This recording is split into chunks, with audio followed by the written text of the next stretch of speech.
ഏതപ്പം വന്നാലും അമ്മയ്ക്ക് സ്വൈരമില്ല എന്ന പഴഞ്ചൊല്ല് നിങ്ങൾ എത്ര പേര് കേട്ടിട്ടുണ്ടാവും എന്ന് എനിക്കറിയില്ല. കേട്ടാലും ഇല്ലെങ്കിലും അതിൻ്റെ പൊരുൾ നിങ്ങൾക്ക് ഏതാണ്ട് പിടികിട്ടി കാണും. സ്പേസ് മലയാളത്തിൻ്റെ പുതിയൊരു എപ്പിസോഡിലേക്ക് എല്ലാവർക്കും സ്വാഗതം. ഇന്നിപ്പോൾ ഈ പറയുന്നത് ഈ പഴഞ്ചൊല്ലിലെ അമ്മയെ പറ്റിയല്ല കേട്ടോ. ആ പഴഞ്ചൊല്ലി ഈ അമ്മയുടെ കാര്യത്തിലും ബാധകമാണോയെന്ന് അറിയില്ല കേട്ടോ. അത് നിങ്ങൾ പ്രേക്ഷകർ ഈ വീഡിയോ മുഴുവൻ കണ്ടിട്ട് കേട്ടിട്ട് നിങ്ങൾ വിലയിരുത്തുക. എന്നിട്ട് നിങ്ങളുടെ അഭിപ്രായങ്ങളൊക്കെ അതിനകത്ത് കമൻ്റായിട്ടിട്ട്. നമ്മൾ പറയാൻ പോകുന്ന അമ്മ മലയാള സിനിമാ രംഗത്തെ നടന്മാരുടെ ഒരു സംഘടനയുണ്ട്. ഏതാണ്ട് 1994 നമ്മുടെ അന്തരിച്ചു പോയ MG സോമൻ പ്രസിഡൻ്റായിട്ടും TP മാധവൻ അദ്ദേഹവും ഇന്നിപ്പോൾ നമ്മോടൊപ്പം ഇല്ല സെക്രട്ടറിയായും തുടങ്ങി വെച്ച ഏതാണ്ട് 80ഓളം പേർ ചേർന്ന് അന്ന് തിരുവനന്തപുരത്താണ് ഈ സംഘടന രൂപീകരിക്കുന്നത് എന്നാണ് അറിവ്. പിന്നീട് അത് വളർന്ന് ഇന്ന് 500-ലധികം മെമ്പേഴ്സ് അതിനകത്തുണ്ട്. തുടക്കകാലത്തൊക്കെ ഏതാണ്ട് അതിൻ്റെ മെമ്പർഷിപ്പ് ഫീസ് എന്ന് പറയുന്നത് ഏതാണ്ട് 5000 രൂപയോ മറ്റോ ആയിരുന്നു എന്നാണ് കേട്ടിട്ടുള്ളത്. ഇന്നിപ്പോൾ അതിൻ്റെ മെമ്പർഷിപ്പ് ഫീസ് അതിൽ മെമ്പർ ആവണമെന്നുണ്ടെങ്കിൽ 2 ലക്ഷത്തിൽ പരം രൂപ കൊടുക്കണത്രേ.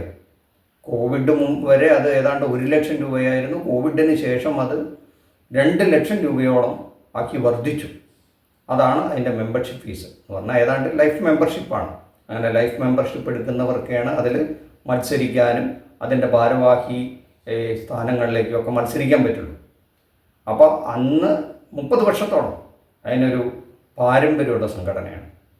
ദീർഘകാലം നമ്മുടെ അന്തരിച്ചു പോയ ഇന്നസെൻ്റ് എന്ന മഹാനടൻ 18 വർഷത്തോളമാണ് അതിന് പ്രസിഡൻ്റായിരുന്നത്. ദീർഘകാലം. അത് നമുക്ക് ഈ ചില സമുദായ സംഘടനകളിലേക്ക് നേതാക്കന്മാരാണ് അതുപോലെയൊക്കെ ഇരുന്നുള്ളത്. ഇത്രയും ദീർഘകാലം ഇരുന്നിരിക്കുകയാണ്. മോഹൻലാൽ, മമ്മൂട്ടി അങ്ങനെ തുടങ്ങിയ ഒരു വലിയ താരനിര ആ സ്ഥാനങ്ങളിൽ ഇരുന്നിട്ടുണ്ട്.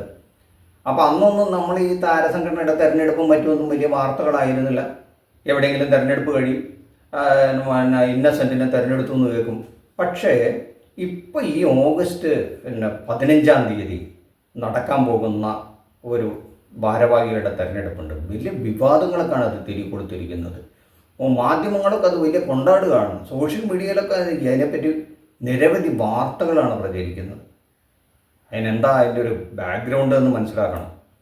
എന്തെങ്കിലും ഈ ചക്കരക്കുടമാണോ കൈയിട്ട് വാരാൻ അറിയില്ല. എത്രയും കാലം ഉണ്ടായിരുന്ന മഹാരഥന്മാരായിരുന്നു അതിൻ്റെ സ്ഥാനത്തുണ്ടായിരുന്ന മോഹൻലാൽ ദീർഘകാലം സെക്രട്ടറി ആയിട്ട്, ഇപ്പോൾ ഇന്നസെൻറ്റിൻ്റെയൊക്കെ മരണശേഷം പ്രസിഡൻ്റായിട്ട് ഇനി വളരെയും 1-2 ടേമായി എന്ന് തോന്നുന്നു.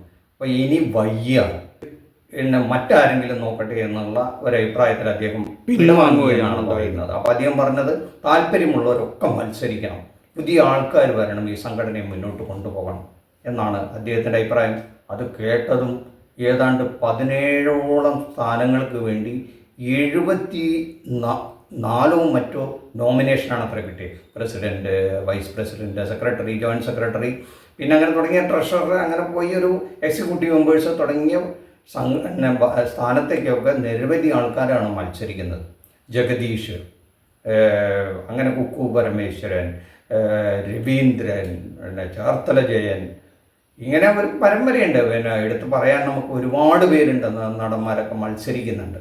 എല്ലാം ഈ സ്ഥാനങ്ങൾക്കൊക്കെ അങ്ങോട്ടും ഇങ്ങോട്ടുമൊക്കെ മത്സരിക്കുന്നുണ്ട്. അതിൽ പലരും പിൻവാങ്ങി. അപ്പോൾ നാളെ 31-നാണ് അവസാന തീയതി പിൻവലിക്കാറുള്ളത്. അപ്പോഴേ നമുക്കിതിൻ്റെ യഥാർത്ഥ ചിത്രം ആരൊക്കെ ഏതൊക്കെ സ്ഥാനത്തൊക്കെ ഉണ്ടെന്ന് അറിയുള്ളൂ. അപ്പോൾ അവസാനം പറഞ്ഞു കേൾക്കുന്നത് ഈ ശ്വേതാ മേനോനും ജഗദീഷും മാത്രമായിരിക്കും പ്രസിഡന്റ് സ്ഥാനത്തേക്ക് മത്സരിക്കുക. അങ്ങനെ വന്നാൽ ജഗദീഷ് പിൻവാങ്ങാൻ തയ്യാറാണ്. ഒരു വനിത പ്രസിഡന്റ് സ്ഥാനത്തേക്ക് വരട്ടെ.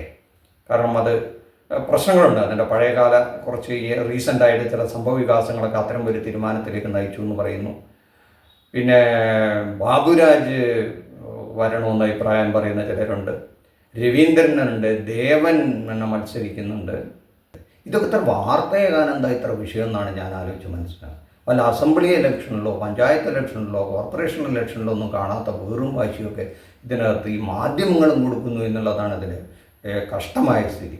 ഇതൊരു ട്രേഡ് യൂണിയൻ പോലെയുള്ളൊരു സംഘടനയാണത്. അവരുടെ തൊഴിൽ രംഗത്ത് അവരുടെ അംഗങ്ങൾക്ക് മാത്രമുള്ള ക്ഷേമൈശ്വര്യങ്ങൾക്ക് വേണ്ടിയിട്ട് നടത്തുന്ന ഒരു സംഘടനയാണ്. സിനിമ എന്ന് പൊതുജനങ്ങൾക്ക് ഇഷ്ടമായിരിക്കും, അതവർ കാണും, നല്ല സിനിമകളെ അവർ ഉൾക്കൊള്ളും, മറ്റല്ല തള്ളിക്കളയും. ഇതൊക്കെയാണ് ഇവിടെ പതിവ്. വലിയ തോതിൽ ഇത് വലിയ എന്തോ സംഭവമാണ്. ഇത് ഏതാണ്ട് വല്ല രാഷ്ട്രീയം ചേരി തിരിഞ്ഞ് മത്സരിക്കുന്ന പോലെ ആശയ സംഘടന നടത്തുന്ന പോലെയൊക്കെയാണ് ഇപ്പോൾ ഇവിടെ ഇത് കാണുമ്പോൾ അങ്ങനെയാണ് തോന്നുന്നത്. നിങ്ങൾക്ക് എന്താ തോന്നണമെന്ന് എനിക്ക് മനസ്സിലാവണം. നിങ്ങൾക്ക് അങ്ങനെ തോന്നുന്നുണ്ടെങ്കിൽ നല്ല കാര്യങ്ങൾ ചെയ്യുന്ന ഒരു സംഘടനയാണ്. കാരണം നമ്മൾ പല സംഘടനയും തൊഴിൽ രംഗത്ത് അവരവരുടെ മെമ്പേഴ്സിൻ്റെ വെൽഫെയറിന് വേണ്ടി പല കാര്യങ്ങളും ചെയ്യുന്നുണ്ട്. ഇതിലും അങ്ങനെയാണ്.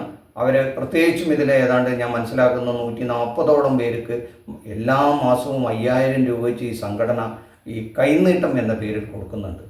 അതൊരു വലിയ കാര്യമാണ്. കാരണം വയസ്സായവർക്ക്, ഇപ്പോൾ സിനിമാ രംഗത്തില്ലാത്തവർക്ക്, രോഗം കൊണ്ട് കഷ്ടപ്പെടുന്നവർക്ക്, ഇപ്പോൾ ഇതിൻ്റെ ആദ്യകാലത്തെ സെക്രട്ടറി ആയിരുന്ന ടി.പി. മാധവനൊക്കെ എനിക്ക് തോന്നുന്നു ഈ കൈനീട്ടം കൊണ്ടാണ് അവസാന കാലഘട്ടത്തൊക്കെ ജീവിച്ചത് എന്ന് പറഞ്ഞു കേട്ടിട്ടുണ്ട്. ശരിയാണോ എന്നറിയില്ല. നിങ്ങൾക്ക് അതിൽ അഭിപ്രായ വ്യത്യാസം ഉണ്ടെങ്കിൽ പറയാം.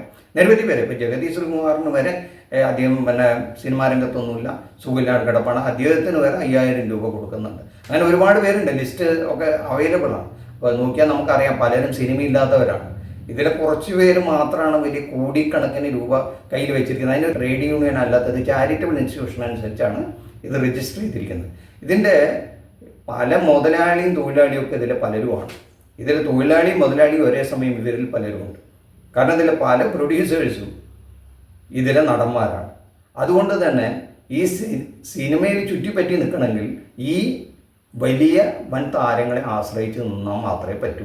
അപ്പോൾ അതിൻ്റെ മുതലാളി ആരാണ്? ഇതിനകത്തുള്ളവർ തന്നെയാണ്. തൊഴിലാളി ആരാണ്? അവർ തന്നെയാണ്. അപ്പോൾ ഇതിൻ്റെ ഒരു ട്രേഡ് യൂണിയൻ സംഘടന എന്ന് പറയാൻ പറ്റില്ല. പക്ഷെ അതിൻ്റെ നന്മകളും ഉണ്ട് അതേസമയം. കാരണം സിനിമയാണ്, അതിനൊന്നും ഗ്യാരണ്ടിയൊന്നുമില്ല. റിട്ടയർമെൻ്റ് എന്നോ അല്ലെങ്കിൽ പെൻഷനെന്നോ അങ്ങനെയൊന്നും പറഞ്ഞ ഒരു കാര്യമില്ലാത്തതുകൊണ്ട് വയസ്സായ സമയത്ത് അവർക്ക് ജീവിക്കാൻ വേണ്ടിയിട്ട് ഒരു സംഘടന രൂപീകരിക്കുന്നു. പല ഭാഷകളിലും അതൊക്കെ ഉണ്ട്. പക്ഷേ നമ്മളുടെ ഭാഷയിൽ അത് വളരെ നല്ല സജീവമായി നടക്കുന്നുണ്ട്. പ്രത്യേകിച്ച് മോഹൻലാൽ, ഇന്നസെൻ്റ്, അല്ലെങ്കിൽ അവരുടെ ഇടവേള ബാബു ഇവരൊക്കെ കൂടെ ഉണ്ടാവും. അത് പറയാതിരിക്കാൻ വേണ്ടി കടിപിടി കൂടുന്ന ഒരവസ്ഥ കാണുമ്പോൾ വളരെ മ്ലേച്ഛമായി തോന്നുന്നു. ഇത് ശരിയാണോ എന്നറിയില്ല. അവർ പുറമേ ഈ മാധ്യമങ്ങൾ പറയുന്ന രീതിയിലൊന്നുള്ള ഒരു രീതിയിലായിരിക്കില്ല അവർ തീർച്ചയായും. പക്ഷേ 74 പേരൊക്കെ ഈ 17 സ്ഥാനത്തേക്ക് മത്സരിക്കുന്നത് കാണുമ്പോൾ ഈ ചക്കരക്കുടത്തിൽ കൈയിട്ട് വാരാൻ പറ്റുന്ന വല്ലതുമാണോ അതിനകത്തുള്ളതെന്നുള്ളൊരു സംശയം തോന്നിപ്പോകുന്നു മാത്രം. എന്തായാലും ഒരു കാര്യം സത്യമാണ്, ഒരു നടിയെ ആക്രമിച്ചതുമായി ബന്ധപ്പെട്ട് അവസാന കാലത്ത് ഈ താരസംഘടന അല്ലെങ്കിൽ ഈ അമ്മ ആടി ഉലഞ്ഞിരുന്നു എന്നുള്ള കാര്യത്തിൽ തർക്കമില്ല. അതിലൊന്നും വ്യക്തമായ ഒരു സ്റ്റാൻഡ് അത് എടുത്തിരുന്നില്ല. അതൊരു സ്ത്രീപക്ഷ നിലപാട് സ്വീകരിക്കാൻ പലപ്പോഴും അത് വൈമുഖ്യം കാണിക്കാൻ കണ്ടു. കാരണം ഹേമ കമ്മിറ്റി പോലെയുള്ള റിപ്പോർട്ടിൽ ഇതിലെ പലരുടെയും പേരുകളുണ്ടായിരുന്നു, അലിഗേഷൻ ഉണ്ടായിരുന്നു എന്നുള്ളത് നമുക്കറിയാം. അതിൽ സിദ്ദീഖിൻ്റെയൊക്കെ പേര് നമുക്കറിയാമല്ലോ, വ്യക്തമായും വന്നതാണ്. ബാബുരാജിനെ പറ്റിയോ ആരൊക്കെയോ പറ്റി ഇതിനകത്ത് അലിഗേഷൻ ഉണ്ട്. അത് സത്യമാണോ എന്ന് എനിക്കറിയില്ല കേട്ടോ. ഇല്ലെങ്കിൽ അത് ക്ഷമിക്കണം. ഇത്തരം അലിഗേഷനുള്ളവർ മത്സരിക്കരുത് എന്നും പറയുന്നിട്ടുണ്ട്. അതുകൊണ്ടാണ് ഞാനിത് ഇവിടെ പറയാൻ കാരണം. അല്ലാത്ത പക്ഷം ഞാനത് പിൻവലിക്കാം. ഇത് ശരിയാണോ എന്നെനിക്കറിയില്ല. അങ്ങനെ ഒരുപാട് പേരെ പറ്റി ആക്ഷേപങ്ങൾ നിലനിൽക്കുന്നവരും ഈ ഇതിൽ അംഗങ്ങളാണ്. അതുകൊണ്ട് ഈ രണ്ടു കൂട്ടർ അംഗങ്ങളാണ്. ആക്ഷേപം ഉന്നയിച്ചവരും അല്ലാത്തവരും. ആക്ഷേപം ഉന്നയിച്ചവരിൽ ബഹുഭൂരിപക്ഷവും മറ്റൊരു സംഘടനയായിട്ട് പുറത്ത് നിൽക്കുന്നുണ്ട്. പക്ഷെ ഒരു സംഘടനാ തെരഞ്ഞെടുപ്പ് അത് അവർക്ക് വിട്ടുകൊടുക്കുക, അവർ സ്വൈരമായി നടത്തട്ടെ. അത് ഭംഗിയായിട്ട്, പ്രത്യേകിച്ചും ആ 140 പേരെ സംബന്ധിച്ചിടത്തോളം അത് വലിയൊരു ആശ്വാസമാണ്. അതിന് ഈ സംഘടന നിലനിന്നല്ലേ പറ്റൂ. അതിന് ആര് വേണമെങ്കിൽ ജയിച്ചു വരട്ടെ. അത് ഈ മാധ്യമങ്ങൾ അല്ലെങ്കിൽ സോഷ്യൽ മീഡിയ അത് വലിയൊരു പ്രചാരം കൊടുക്കേണ്ട കാര്യമില്ല. ആസ് യൂഷ്വൽ ഈ കഴിഞ്ഞ ഒരു 10-18 വർഷമൊക്കെ അതിവിടെ നിന്നിരുന്നു. അതിൻ്റെ ആരാണ് തെരഞ്ഞെടുപ്പിൽ വിജയിച്ചത് എന്നൊക്കെ അവസാനം അതിൻ്റെ തെരഞ്ഞെടുപ്പ് കഴിയുമ്പോൾ സ്വാഭാവികമായി ഒരു പത്ര റിപ്പോർട്ട് വരുന്നതല്ലാതെ ഈ തരത്തിൽ ഇലക്ഷന് മുമ്പ് ഒരു വലിയ കോലാഹലമൊന്നും നടത്തുന്നതായി ഞാൻ കേട്ടിട്ടില്ല. നിങ്ങൾ കേട്ടിട്ടുണ്ടെങ്കിൽ അത് കമൻ്റായിട്ട് ഇടണം. നിങ്ങളുടെ അഭിപ്രായങ്ങൾ അതിൽ കമൻ്റായിട്ട് ഇടണം. അതുകൊണ്ട് ഈ വീഡിയോ ഇഷ്ടപ്പെട്ടെങ്കിൽ ലൈക്ക് ചെയ്യുക, ഷെയർ ചെയ്യുക. നന്ദി, നമസ്കാരം.